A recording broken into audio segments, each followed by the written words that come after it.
6, you're not going to lose Game 7. No. Like, I feel confident in that. I don't think a Boston team would be involved in that. No, you're good. You're good. I mean, for your planning purposes, you can still go back Saturday for a game. Oh, good point. Might be good. Good point. I've actually never seen the Hawks come back from a massive lead to go on to win the game in 7, but who knows? Yeah, Ben Simmons passing up a nice little dunk, something like that.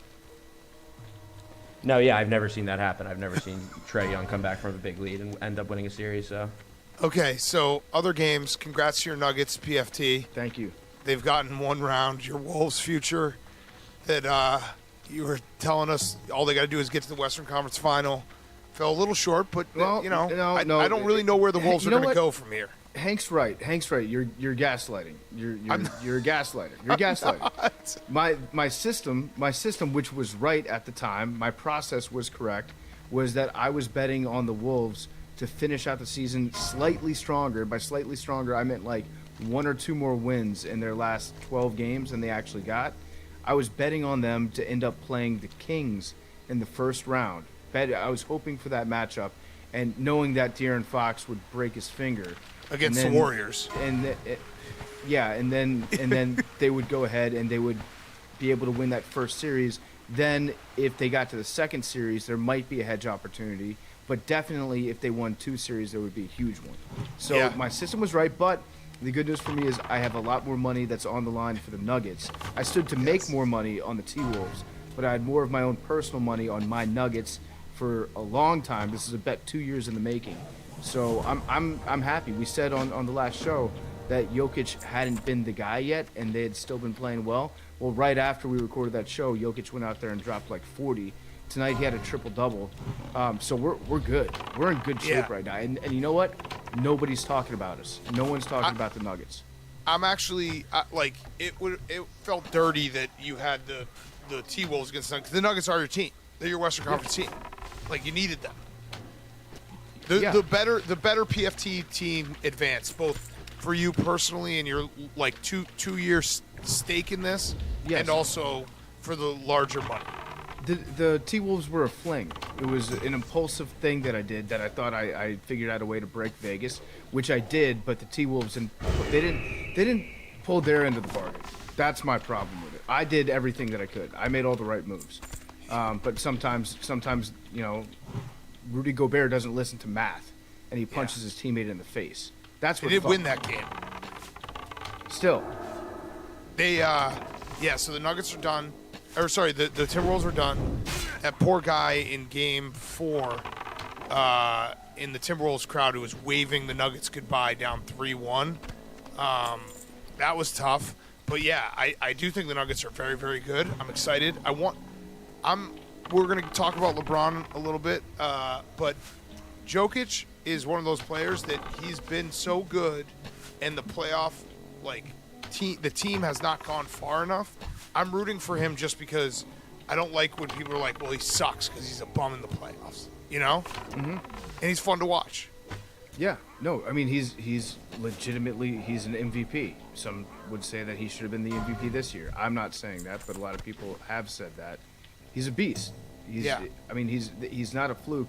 I don't think you can say he chokes in the playoffs. Last year in the playoffs, he had absolutely zero help. All of his best teammates were completely injured all season long. I agree. So the Nuggets were always a sleeping giant that people weren't thinking about because they do have a big 3. So I'm pumped. I'm pumped to see who would they play? What's their matchup? They're playing the Suns. The Suns are up right now as we're taping this. Suns are up 17 with the start of the fourth quarter. So they're going to play the Suns. It's going to be a great series. These whole playoffs have just been awesome. I feel like every night is just an insane game. Revenge game for the Suns and 4 guy. Yes. Well, I'm going to call it right now. No. Nugs and 6. Yeah, revenge game for the guy who got knocked out, you mean? Yeah, for that entire. Of course, it was the Suns and 4 guy that was doing the knocking out. Yeah. On the guy that had the high ground. I'm calling it right out. Nugs and 6. Nugs and 6. All right, let's talk a little playoff hockey before we kick it to ourselves and talk about Monday night's games. The Leafs might win a series. Yeah. It's pretty crazy, and they've been doing it in as dramatic a fashion as possible, going down big, coming back big. I mean, I guess they might actually do this. They might actually win a series. They were down 4-1 against the Lightning, and it looked as bleak as it could possibly get. And then I don't know, something happened. That's what you need in hockey. You need that spark to happen. We talked about it the other day with memes. You need a game where you come back and you snatch victory from the jaws of defeat, and then all of a sudden things start rolling downhill for you. So yeah. I'm hoping that's what happens with the Leafs. What's that? Why are you shaking your head, Hank? No, you're right. That's how it goes. It is. Yeah. I know. I'm worried that that's oh, you're still thinking about the Celtics. So I'd say the over Bruins 5% would play the worried. Leafs next. No, I'm not worried about the. No. I'm talking about the Celtics. Oh, you are. Okay. The Bruins. I mean, the Bruins and the Leafs might as well be the Celtics Sixers. Like it's like we play all the time. They never win. It's just how it goes. Okay. The other ones, Islanders survive. Someone was getting upset that we never say the H words on here, which I won't say because it kills people every what? Like when's H word season? It's like late summer. It's like 6 months a year late now. Summer, early fall. I refuse to say that name. Someone was like, "Would it kill you guys to say the H words?"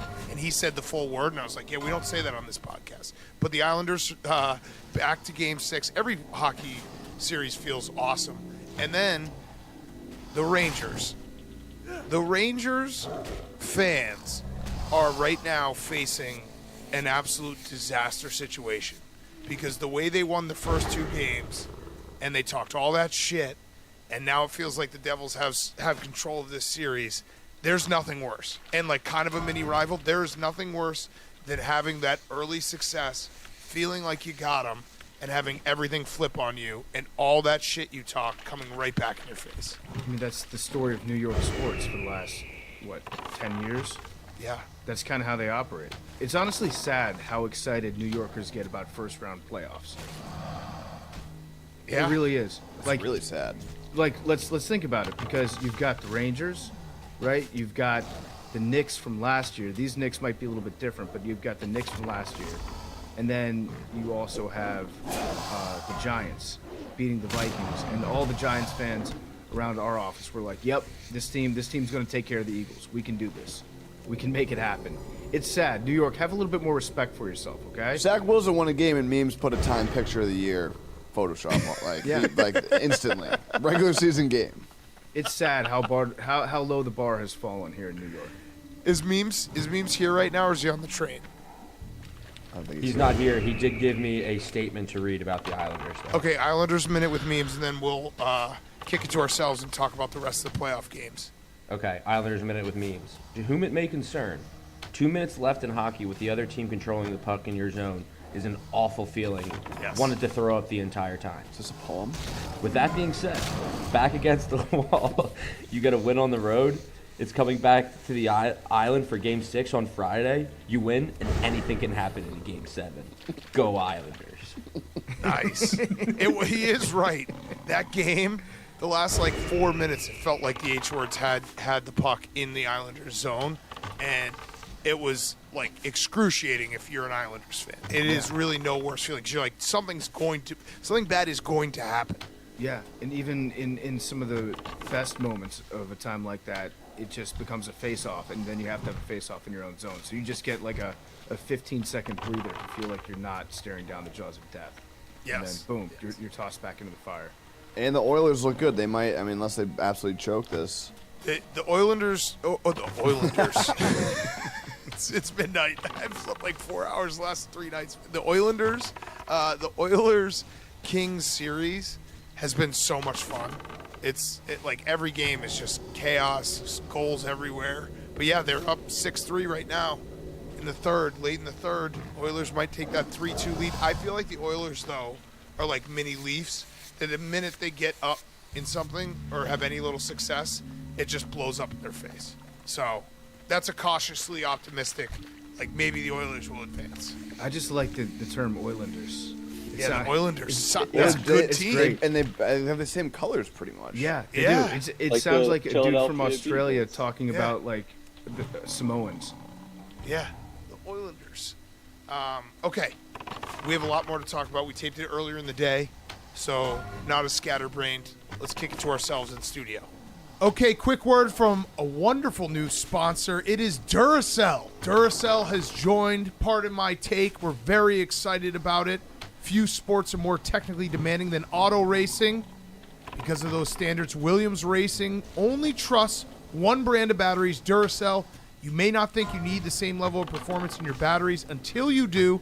That's because Duracell is engineered for more and a proud partner of Williams Racing. I also love Duracell, so it's auto racing, the top end of what you need in terms of power. And then it's also for guys like me, dads, who I'll tell you right now, I rip through batteries. Toys, remotes, everything. But I know Duracell's there. And I know when I put in a Duracell battery, it's like, listen, my kids can play with this toy for 3 weeks in a row and it will still be going. That's the Duracell battery. That's what they give to you. Everyone needs batteries. Everyone's always looking around for batteries. Don't do the off-brand. Get Duracell. Duracell is the one to trust when it comes to your batteries. And there's big-time things coming with Duracell. We got something coming in the next couple weeks with Duracell. We're very excited. This is a wonderful sponsor. If you're an AWL, please go out and buy Duracells. Tweet me. I will retweet your Duracell batteries because that's how much this sponsorship means to us. They have come in big. They have also gotten us some great content ideas coming up. And they're the battery I trust because I burn through batteries constantly. Duracell. Learn more at Duracell.com. Duracell, the best battery in the world. Yeah, they're the best batteries for remotes. I'm Yes, telling you, they're easily. the only battery I will put in a remote because I know that I won't have to touch those batteries. There's nothing worse when you run out of those remote batteries, then you have to start scavenging from your other remotes. You rob Peter to pay Paul. Doesn't happen with Duracells. Put them in your remotes. I'll go one further. It's even better when you use it for your video game controllers because those there is nothing worse than having a controller lose power when you're in the middle of a game. Yep. So Duracell is the battery of choice. It is the battery of Pardon My Take. That's official. Handshake, Pardon My Take, Duracell going to the moon. And ladies, in your own Rumble packs, use Duracell batteries too. Nothing worse than having a game end in the middle of it. Yes, so learn more at Duracell.com. Duracell batteries, the best batteries in the world. Okay, let's talk about Monday night. We'll get to Aaron Rodgers, but we first have to talk about a man named Jimmy G. Buckets, and the G stands for Gets. That was one of the most impressive performances I've ever seen. Jimmy Butler scoring 56, fourth all-time in points in a playoff game. MJ 163, Elgin Baylor 261, Donovan Mitchell 57, and then Jimmy Butler at 56. Yeah. He scored 56 points. He basically dragged the Heat to victory. It was Bubble Jimmy. It was incredible. Like, watching it in person, you know when you're watching, like, he had the first quarter where he was unstoppable. Then he was, maybe got a little tired, and then he came back, brought them all the way back. When you're watching these moments on TV, and you're like, I'm watching something special where he could not miss every play he was part of, whether it be an assist or scoring. He's out of, they're the 8th seed. I know Giannis hasn't played, but Jimmy Butler is carrying a team that I thought was dead to the brink of a huge upset that no one saw coming. Yeah, well, Giannis did play last night, and he was not the lead dog on the court. It was J Butt. Yeah. Updated J Butt rankings. I've got him number 6 in the NBA as of last night's performance. If we're looking at the Steph Curry chart, Jimmy Butler is officially back to being maybe the most underrated player in the NBA in the playoffs. It's playoff Jimmy. It's playoff Jimmy. 19 of 28 from the field. That to me is insane because he went 15 of 18 from the foul line, right? Yeah. That's what Jimmy does when he gets locked in. He doesn't really miss free throws. But the fact that he got these points and he was extremely efficient, this is like probably the most efficient 50-point game of all time. So I don't know how to quantify that because I'm not a nerd, but if I was a nerd, I would be able to back that up with actual numbers.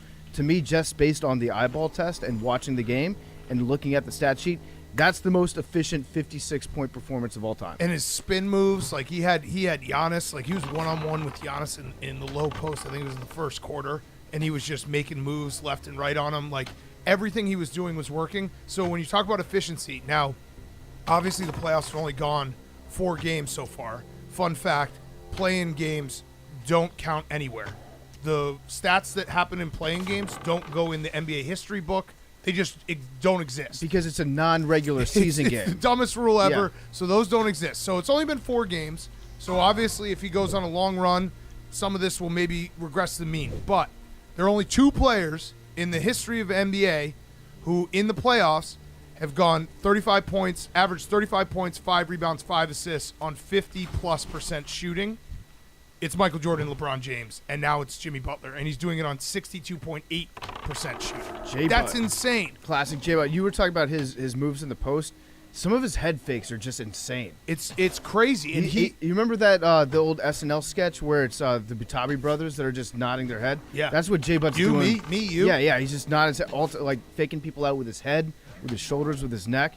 He was dialed in. It was awesome. Now they have what appears to be a commanding lead in the series, but it also at the same time wouldn't shock me at all if the Bucks just ripped off 3 wins. No, because when you actually look at it, the Bucks have a better team, but the Heat have Jimmy Butler. Yeah. Like it's And it took the most efficient playoff performance of all time to beat the Bucks in this game. and the place was like rocking, which was cool because Miami, maybe not known as the #1 sports town.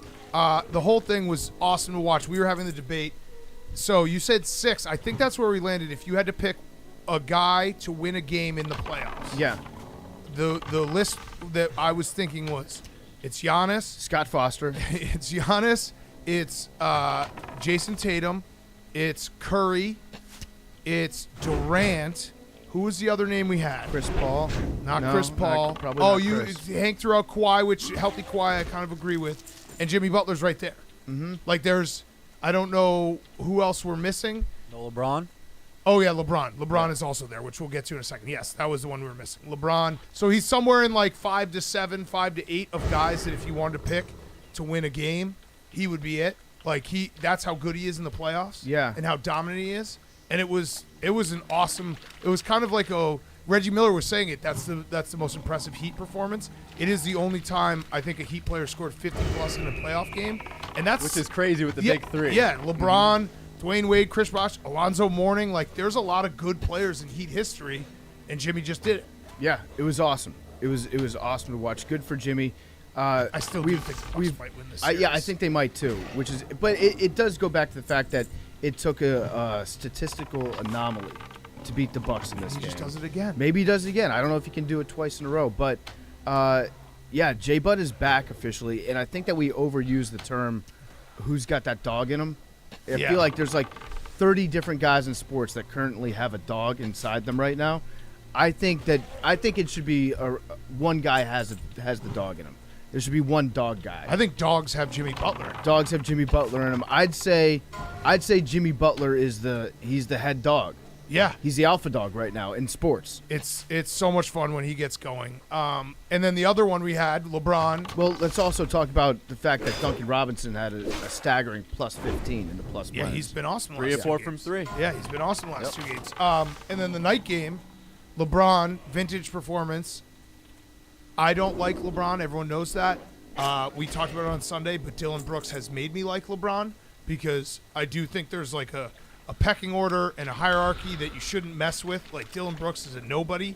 LeBron is one of the best players of all time. So I found myself rooting for LeBron to like stick it to Dylan Brooks.